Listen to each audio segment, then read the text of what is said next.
Point उठता है कि अब कैट में क्या हो सकता है। देखिए री एग्ज़ाम अगर मैं हेलो दोस्तों, welcome to Aakash tech learning. तो देखो ये वीडियो ना थोड़ा इम्पॉर्टेंट होने वाला है सभी लोगों के लिए, चाहे आप सिलेक्टेड हो चाहे अनसिलेक्टेड हो। 2024 वाला अटैम्प्ट अगर आपने दिया है या फिर आप 2025 वाला अटैम्प्ट देने के बारे में सोच रहे हैं तो इन सारे केसेस में आपके लिए वीडियो इम्पॉर्टेंट होने वाला है। तो जैसा कि अभी तक का सबसे बड़ा अपडेट ये है ना कि कैट वाला जो केस है वो 22 तारीख को लिस्टेड है, ठीक है, 22/4/2025 को। तो 22 अप्रैल को ये वाला केस कैट में सुनवाई है इसकी, तो इसी पे सब कुछ निर्भर करता है अब, ठीक है। तो मैं इस वीडियो में बेसिकली आपको कुछ चीज़ें क्लियर करने की कोशिश कर। तो सबसे पहली चीज़ तो ये समझ लो कि जैसे कि जब पेटिशनर्स हाई कोर्ट में गए थे तो हाई कोर्ट ने बोला है कि आपको कैट में ही जाना पड़ेगा वापस से, और कैट ही डिसाइड करेगा इस पर कि क्या। तो अगर मैं थोड़ा सा आपको अपडेट दे दूं तो ये था कि हाई कोर्ट ने स्टे के लिए मना कर दिया था। हाई कोर्ट ने किसी भी तरह की इन्वेस्टिगेशन को सेटअप करने के लिए मना कर दिया था।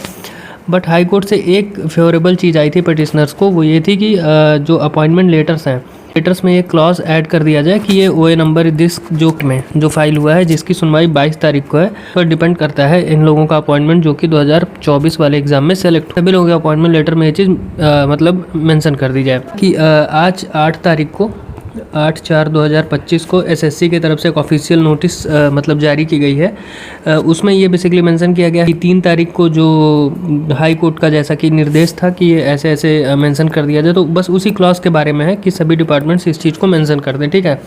तो इन्होंने पब्लिकली अपने वेबसाइट पर पब्लिश करा है कि क्योंकि हाई कोर्ट ने कहा था कि आपको वेबसाइट पर पब्लिश करना होगा कि सबका appointment is subject to the outcome of this original application in CAT, okay. Point उठता है कि अब कैट में क्या हो सकता है। देखिए री एग्ज़ाम अगर मैं जिस चीज़ का डिमांड हो रहा है उसमें क्या क्या पॉइंट्स है। री एग्ज़ाम, रिवाइज रिज़ल्ट, ठीक, री एग्ज़ाम, रिवाइज रिज़ल्ट या फिर तरह का कोई स्टे। तो देखो क्या हो रहा है, कंटेंट ये हो रहा है कि क्या ये तो प्रूवन नहीं है कि एग्ज़ाम में किसी तरह का स्कैम, ठीक, ये नहीं प्रूवन है। तो स्कैम नहीं है तो कोई भी एग्ज़ाम कैंसिल होने का कोई चांस नहीं बनता है, ठीक, जहाँ तक मेरा मानना है।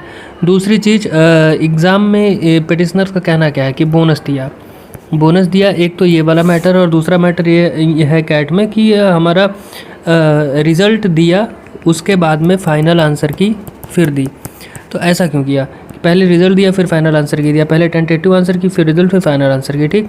तो ये वाला जो पॉइंट है ना वो तो SSC एक्सप्लेन कर देगी उसका प्रोसीजर क्या है कि हमने रिज़ल्ट पहले पब्लिश कर दिया और उसके बाद में हम आंसर की पब्लिश करें उसके बाद में, ये रिज़ल्ट से पहले ही बनी थी तो ऑब्वियस सी बात है वो अपना बताएंगे।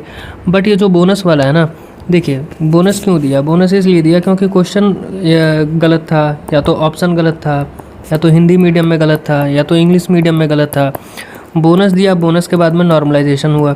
नॉर्मलाइजेशन के बेसिस पे अभी तक मुझे नहीं लगता कि कोई एग्ज़ाम मतलब इस तरह से चैलेंज हुआ हो कि वो पूरा का पूरा कैंसिल हो गया हो या फिर कुछ उसमें बड़ा चेंज आया हो, क्योंकि नॉर्मलाइजेशन हर एक एग्ज़ाम में होता है, लगता है ये चीज़ सस्टेन करेगी।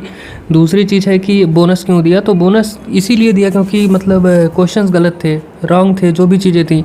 तो कोर्ट इन्हें, मुझे जहाँ तक मेरा मानना है कि कोर्ट इन्हें जो केस होगा वो मतलब एक तरह का बहुत ही पूरा कुछ चेंज लाने वाला पूरा जजमेंट, इस रिज़ल्ट में चेंज लाने वाला जजमेंट जैसा नहीं कुछ होना होगा मुझे जहाँ तक लगता है।